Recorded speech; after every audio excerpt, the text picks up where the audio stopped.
So it is said. 86. In order to remove the notion of birth and to accomplish that of no birth, I teach the doctrine of no cause.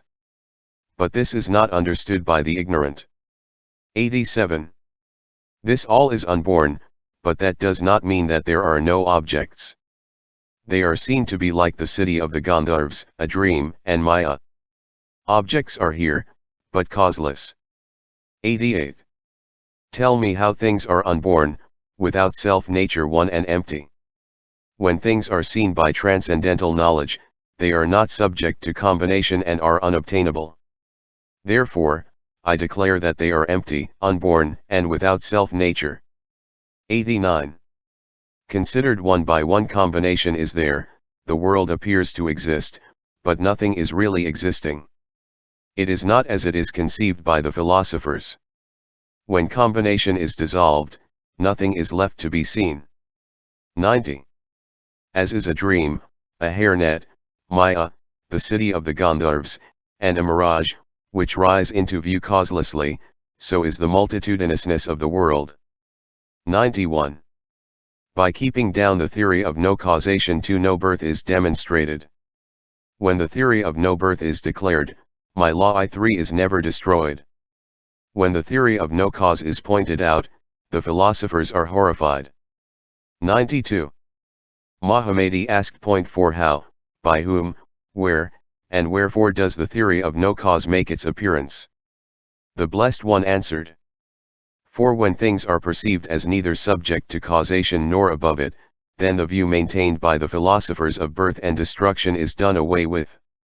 93. Mahamati asked. Is non-being no birth? Or does it look for causation?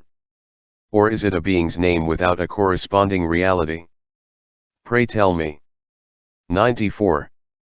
The Blessed One answered, non-being is not no birth, nor does it look for causation, nor is it a being's name, nor is it a name without a corresponding object. 95. Here is a reality which does not belong to the Sravakas, Pratyekabuddhas, nor to the philosophers. Neither does it belong to the Bodhisattvas who have entered upon the seventh stage. This is what characterizes no birth. 96. The doing away with the notion of cause and condition, the giving up of a causal agency, the establishment of the mind only. This I state to be no birth. 97. The getting rid of the idea that things are caused, the removal of the dualism of imagined and imagining, the being liberated from the alternatives of being and non-being. This I state to be no birth. 98. The mind liberated from its objective world, the getting rid of the twofold svabhava parikalpita and paratantra, a turning up at the seat of mentation. This I state to be no birth. 99. No external existence, no non-existence, not even the grasping of mind. Things are like a dream, a hairnet, Maya, the city of Gandharvas, a mirage. 1. The abandonment of all the philosophical views. This is what characterizes no birth. 100. Thus to all these words will be understood, that is, emptiness, having no self-nature, etc. The world is empty, not, indeed, because of its being empty, but because of its being empty in the sense of being unborn. 101. A system of mentality may have its rise and fall owing to causation. When there is a dissolution of the system, there is neither birth nor annihilation. 102. When a dissolution somewhere takes place among the members of the system, such existence ceases as is discriminated by the philosophers by means of such categories as oneness and separateness. 103. Nothing is born. Being is not, non-being is not, nowhere is being and non-being. Except that where there is a system, there is the rising of things and their dissolution. 104. It is only in accordance with general convention that a chain too of mutual dependence is talked of. Birth has no sense when the chain of dependence is severed. 105. As there is nothing generating, there is no birth, free from the faults of the philosophers. I talk of this conventionally according to the theory of concatenation, and this is not intelligible to the ignorant. 106. If there is anything born somewhere apart from concatenation, here is one who is to be recognized as an advocate of no causation as he destroys concatenation. 107. If concatenation works from outside like a lamp revealing all kinds of things, this means the presence of something outside concatenation itself. 108. All things are devoid of self-nature, have never been born, and in their original nature are like the sky. Things separated from concatenation belong to the discrimination of the ignorant. 109. There is another kind of no birth which is the self-essence of things realized by the wise. Its birth is no birth, and in this no birth there is a recognition. 1. 110. When this entire world is regarded as concatenation, as nothing else but concatenation, then the mind gains tranquility. 111. Ignorance, desire, karma, etc. These are the inner concatenation. A ladle, clay, a vessel, a wheel, etc. Or seeds, the elements, etc. These are external concatenations. 112. If there is any other existence born of concatenation, this goes against the law of concatenation. Those who hold this view are not established in the principles of correct reasoning. 113. If there is an object coming to exist and yet is non-existent, by what law of causation is there the recognition of it? Things here are of mutual origination, and for this reason causation is declared. 114. Heat, fluidity, motility, solidity. Such notions are discriminated by the ignorant. There is a system of relations, no individual objects exist. Hence the denial of self-nature as constituting the realness of objects. 115. The physician varies his treatment according to diseases, though there is no difference in the principle of healing. The difference comes from varieties of diseases. 116. In like manner, in order to save generations of beings from their disease of passions with which they are ill, I teach people with my doctrines, knowing the power of their senses. 117. My doctrine does not vary, but the passions and powers are differentiated. There is just one vehicle. Auspicious is the eightfold path. 79.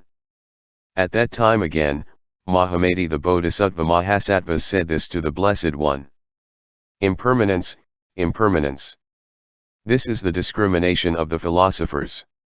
Blessed One, and you, too, declare in the canonical texts that all composite things are impermanent, to be subject to birth and destruction is the nature of things. But, Blessed One, is this right or wrong? And how many kinds of impermanency are there, Blessed One? Said the Blessed One.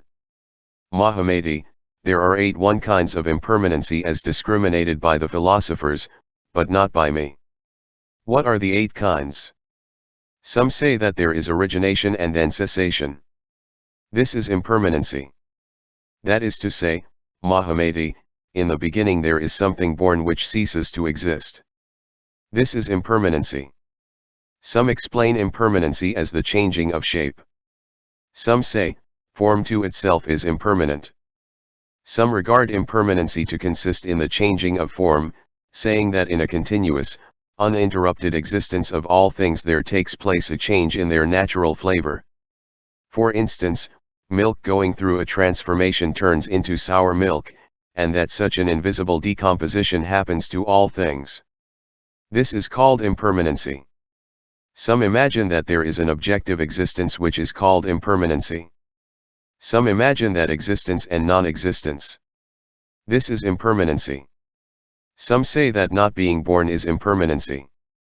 Because of all things being impermanent, and because of impermanency being inherent in them. 3. 1. Both Tiang and Sung have 7, not 8. The present text also enumerates only 7. The missing one is supplied in a footnote from Wei. Now, Mahamati. By impermanency, that exists in existence and non-existence, is meant that things made of the elements one are by nature subject to destruction and have nothing in them one can take hold of, while the elements themselves are never set in motion. By impermanency, that is no birth, is meant that there is neither two permanency nor impermanency. That in all things there is no dualistic evolution of being and non-being, and that nothing is seen to exist, even when they are examined into the last atom. This not seeing of anything is another name for no birth, and not for birth. This, Mahamati, is the nature of impermanency, that is no birth, and as this is not understood, all the philosophers cherish the view of impermanency that is based on birth. Further, Mahamati, by the conception of impermanency as objective existence, is meant that there is a discrimination in the philosopher's own mind as to that which is not permanent and that which is not impermanent. What is the sense of this? It means that there is a thing called impermanency which in itself is not subject to destruction, but by whose working there is the disappearance of all things. And if not for impermanency, there will be no disappearance of all things. It is like a stick or a stone, or like a hammer breaking other things to pieces while itself remains unbroken. This is the philosopher's meaning, but as we actually see things about us, there is no such mutual differentiation which compels us to say that here is impermanency the cause, and there is the disappearance of all things as the effect. There is no such differentiation of cause and effect, and we cannot say, here is impermanency as cause and there is the effect. When there is thus no differentiation of cause and effect, all things are permanent, since no cause exists to render them otherwise. Mahamati, as to the disappearance of all things, there is a cause, but it is not in the understanding of the ignorant and simple-minded. When the cause is of a dissimilar nature, the same effect is not produced. In case it does, the impermanency of all things is an example of dissimilar effect, and there is no distinction between cause and effect. But the distinction between cause and effect is observed in them. If there is an objective existence to be known as impermanence, it will be characterized with the nature of an effect-producing cause, and there will be one entity contained in all things.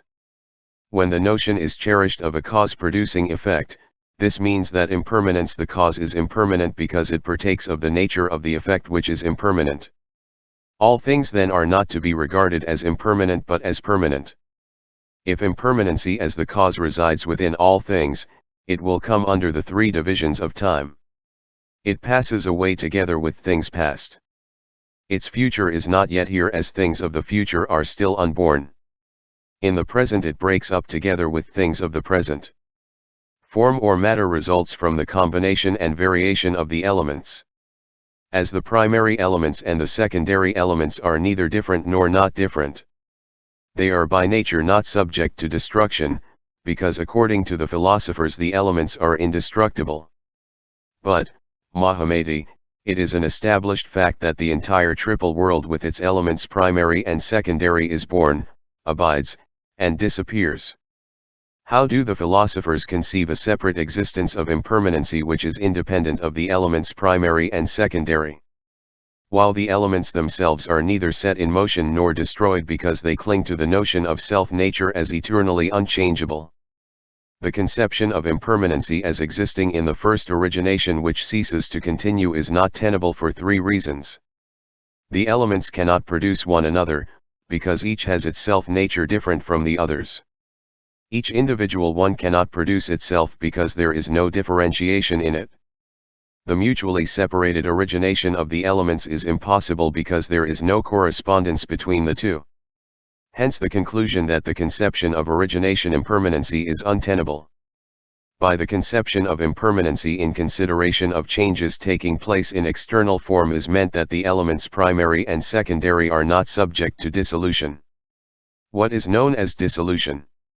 Mahamati, even when closely examined until atoms are reached, is not the destruction of the elements primary and secondary but of their external forms whereby the elements assume different appearances as short or long. But, in fact, nothing is destroyed in the elemental atoms. What is seen as cease to exist is the external formation of the elements. This view is cherished by the Samkhya school. By the impermanency of external shapes is meant the impermanency of form. What is impermanent is thus the external shape and not the elements.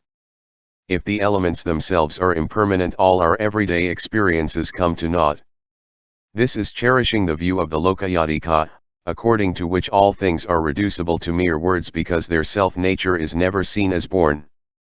By the impermanency of changes is meant the changing of forms and not the changing of the elements themselves, as is seen in various ornamental articles of gold which assume various forms. While there is no disappearance in the nature of gold, the ornamental articles variously change in form. These and other views of impermanency as changes are discriminated variously by the philosophers as is here described. Fire may burn all the elements, but their self-nature can never be burned. When each goes asunder by itself, there is the destruction of what constitutes the elements primary and secondary. However, Mahamati, I am neither for permanency nor for impermanency. Why? For these reasons. External objects are not admitted. The triple world is taught as not being anything else but the mind itself. Multiplicities of external existences are not accepted. There is no rising of the elements, nor their disappearance, nor their continuation, nor their differentiation. There are no such things as the elements primary and secondary. Because of discrimination there evolve the dualistic indications of perceived and perceiving. When it is recognized that because of discrimination there is a duality, the discussion concerning the existence and non-existence of the external world ceases because mind only is understood. Discrimination rises from discriminating a world of effect-producing works. No discrimination takes place when this world is not recognized. Point 1 Then a man ceases to cherish the discrimination of existence and non-existence which rises out of his own mind. He sees that things, either of this world or of a higher world, or of the highest, are not to be described as permanent or impermanent, because he does not understand the truth that there is nothing in the world but what is seen of the mind itself. As the meaning of discrimination is not understood by all the philosophers who have fallen into wrong ideas of dualism and who are people of no spiritual attainment, impermanency comes up to them as a subject for discussion. Mahamati 2 The triple aspect of all things as distinguished as of this world, of a higher world, and of the highest, is the outcome of word discrimination, but this is not understood by the ignorant and simple-minded. So it is said. 118. By the deluded philosophers the notion of impermanency is discriminated as origination-cessation, as transformation of external forms, as an independent existence, as form. 1 Read after the Chinese. 2 Sarvatirthakara is dropped, according to the Chinese. 119. There is no destruction of things. The elements abide forever as regards their self-essence. Immersed in varieties of views the philosophers discriminate impermanency. 120. To these philosophers there is no destruction, no birth. The elements are permanent as regards their self-essence. Whoever discriminates impermanency? This is the position of the philosophers. 121. According to the Buddha, there is nothing in the world but the mind itself, and all that is of duality has its rise from the mind and is seen as perceived and perceiving. An ego soul and what belongs to it? They exist not. 122. The abode and realm of Brahma, etc. I declare all to be of mind only, outside mind only, Brahma, etc., are not attainable. Here ends the third chapter, on impermanency, in the Lankavatara Mahayana Sutra.